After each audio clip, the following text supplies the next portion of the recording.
A few years ago, I was working with some post-high students, college students, and we were talking about witnessing. And I asked this group, if you had to talk to your friends about why you believed in God, but couldn't use the Bible, how would you do it? And they couldn't. It all became, well, I feel this, and the Bible says that. And I said, you can't use that. Feelings are just your feelings. The Bible is a book that if they don't believe it, they don't believe it. You're going to have to come up with something better, and they couldn't.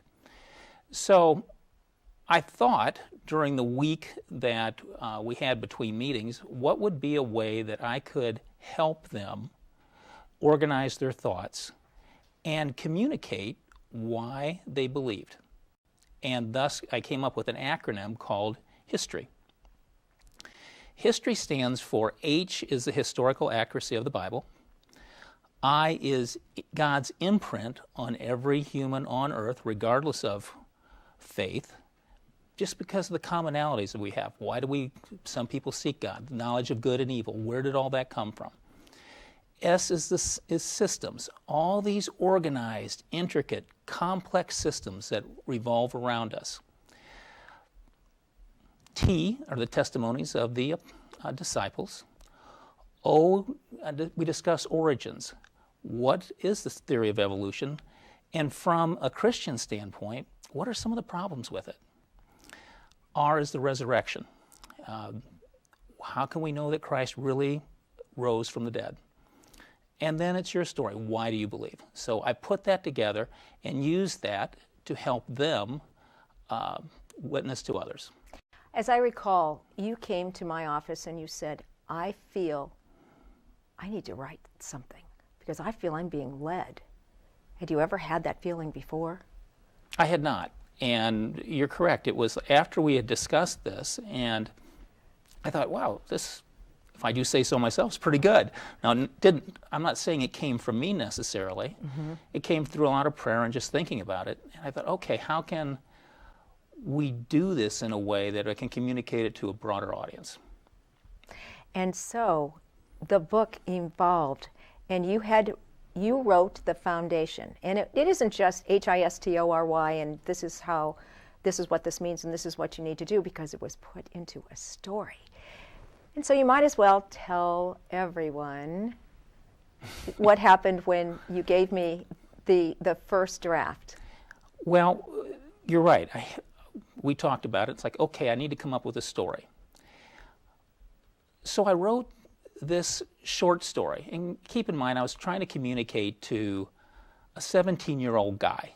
So it had to be short. It had to be rather fast-paced. And so I put it together. I gave it to you.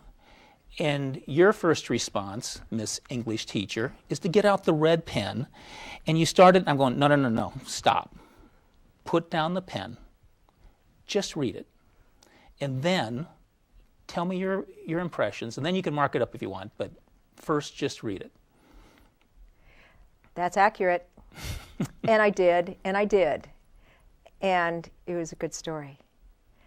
And it shows the importance of stories.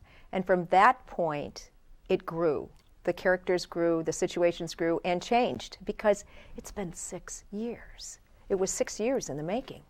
So in what ways did it change? I'm adding words, I'm adding pages. And you helped with that because of, well, one particular impact, you added a romantic interest into this. I did. That was a lot of fun. A friend of ours read it and said, you don't have a romantic interest. And I said, I have that covered. And that was good. And then we also asked other people what would you call this person? And we came up with names, but we asked our daughters, and they gave us some input. And we had, and then someone also said, your person, and Nick is the protagonist. He's the chief person, and he was 19.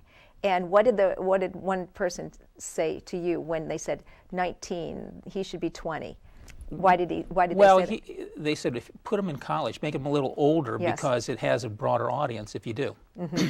What happened during the 6 years was a developing of a concept, mm-hmm, a concept that you hope will involve and evolve into what?